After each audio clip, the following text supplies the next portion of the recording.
Assalamualaikum warahmatullahi wabarakatuh. Perkenalkan, nama saya Nadia Fadilah dengan NIM 24022028. Pada kali ini saya akan menjelaskan PPT artikel yang telah saya buat pada mata kuliah Bahasa Indonesia, yaitu mata kuliah universitas. Baik, pada kali ini dalam PPT saya, judulnya itu optimalisasi peran mahasiswa pendidikan Indonesia dini dalam mengatasi kesenjangan akses dan mutu PAUD di daerah terpencil dan keluarga berpenghasilan rendah. Yang dimana selanjutnya, mengapa hal ini penting kita bahas? Karena 37,24% pada PAUD nasional di Kemendikbudristek 2023 dan 15% anak keluarga miskin akses PAUD berkualitas. Hal ini dijelaskan oleh World Bank pada tahun 2022. Dan 3T yaitu daerah tertinggal, terdepan, terluar.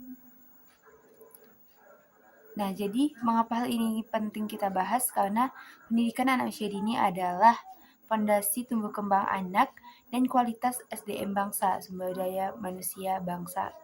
Selanjutnya itu yang kedua, kenapa hal ini penting kita bahas? Karena kesenjangan akses pada pendidikan anak usia dini itu antar kota dan desa itu sangat berbeda. Kaya dan dengan miskin masih sangat besar gapnya terlihat. Yang ketiga itu banyak lembaga PAUD di daerah terpencil, kekurangan tenaga pendidik berkualitas. Secara data ini kurang berkualitas dalam S1 PAUD. Yang keempat itu kemiskinan itu menciptakan lingkaran setan antar generasi yang sulit diputus tanpa intervensi PAUD dari sejak dini. Dan yang terakhir itu Indonesia berkomitmen pada SDGs 2030 bahwa setiap anak berhak mendapat PAUD berkualitas. Selanjutnya yaitu pertanyaan mendasar, mengapa tujuan penulisan ini kita perlu lakukan? Karena bagaimana sih peran mahasiswa pendidikan Indonesia dini ini dapat dioptimalkan untuk mengatasi kesenjangan akses dan mutu PAUD di daerah terpencil dan keluarga berpenghasilan rendah, serta apa kontribusinya terhadap pencapaian SDGs 4 atau 4 dan SDGs 10. Jadi tujuan penulisan ini adalah menganalisis kesenjangan PAUD di Indonesia secara empiris dan konseptual. Selain itu, mengidentifikasi peran strategis mahasiswa PAUD sebagai agen perubahan sosial. Selanjutnya, merumuskan rekomendasi bagi institusi, pemerintah, serta mahasiswa pendidikan Indonesia dini, dan menghubungkan kontribusi mahasiswa PAUD dengan target SDGs 4 dan SDGs 10. Selanjutnya itu landasan teoritis yang perlu kita lihat dalam artikel kali ini itu dari Bernd van Brenner pada tahun 1979, bahwa beliau mengatakan perkembangan anak dipengaruhi itu mikro, meso, ekso, dan makrosistem. Anak miskin dan terpencil terhambat di semua level sistemnya. Selain itu, ada pada Sen 1999 dan Nussbaum pada tahun 2011 menjelaskan bahwa teori kapabilitas setiap anak berhak mengembangkan kapabilitasnya penuh. Ketiadaan PAUD berkualitas ini bahwa itu pelanggaran hak fundamental anak. Selanjutnya itu Vygotsky pada tahun 1978, teorinya itu adalah teori konstruktivisme sosial ataupun ZPD. Pembelajaran optimal terjadi dalam zona of proximal development atau ZPD dengan scaffolding. Jadi mahasiswa PAUD ini itu sebagai mediator ZPD yang ideal untuk anak usia dini.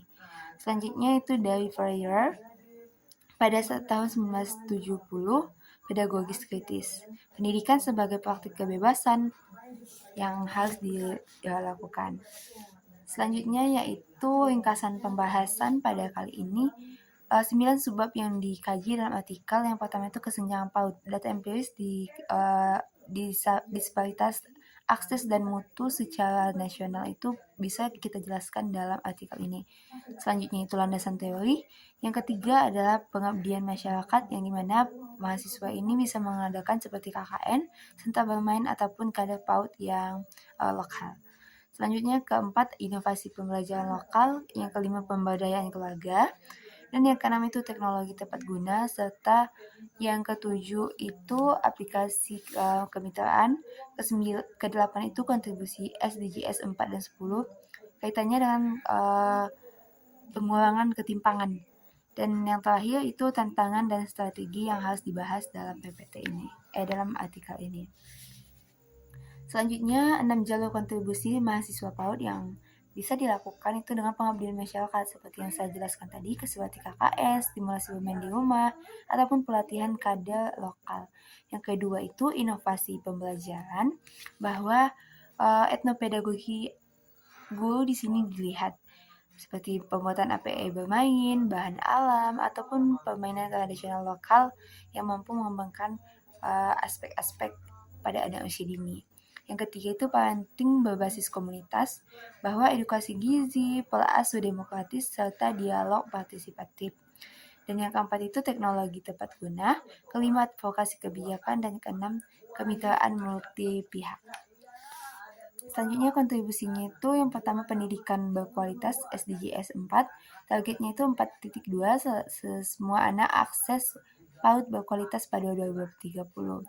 Yang selanjutnya SDGs 10, pengurangan kesenjangan, bahwa return tertinggi investasi PAUD untuk anak miskin, itu yang didahulukan.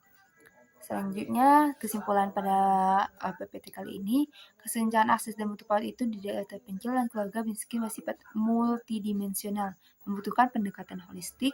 Mahasiswa ini mampu memberikan potensi strategis yang belum optimal, serta 6 jalur tadi, dan keterkaitan antara SDGs 4 dan SDGs 10. Baik, saran dan rekomendasi itu ada pada perguruan tinggi, pemerintah, mahasiswa PAUD, dan komunitas keluarga seperti revisi kurikulum, beasiswa khusus mahasiswa PAUD, serta partisipasi aktif dari keluarga. Baik, pada kali ini saya akan memberikan sedikit quotes. Setiap anak berhak mendapatkan pendidikan terbaik tanpa memandang di mana ia dilahirkan. Terima kasih, itu saja penjelasan dari saya pada kali ini. Semoga penjelasan ini bermanfaat untuk kita semua. Apabila ada kata